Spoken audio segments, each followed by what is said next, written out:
تخيل معايا لو قلت لك ان في بدايه القرن ال19 مصر كلها اتبنت من جديد على ايد راجل واحد، هتصدق؟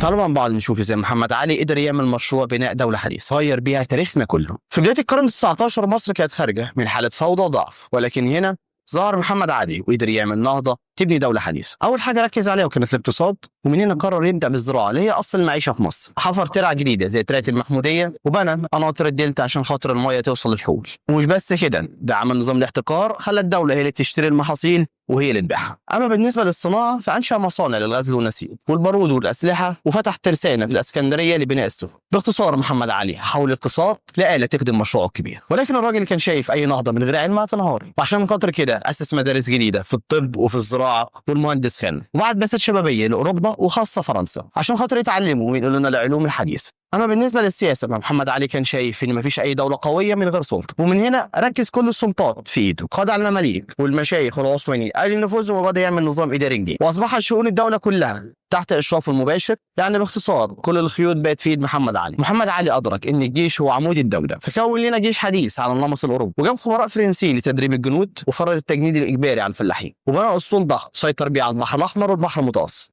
جيشه ده اللي خلى السلطان العثماني والدوله الاوروبيه تخاف من سلطته. وبكده محمد علي ما كانش مجرد والي على مصر، ولكن كان صاحب مشروع لبناء دوله حديثه، اقتصاد منظم، تعليم جديد، سلطه مركزيه، وجيش قوي. وعلشان كده لغايه النهارده المؤرخين بيسموه مؤسس مصر الحديثه. ولو عاوز تعرف بقيه الحكايه اللي عملها محمد علي معانا على اليوتيوب. معكم مستر محمود وائل، مدرس التاريخ المرحله الثانويه.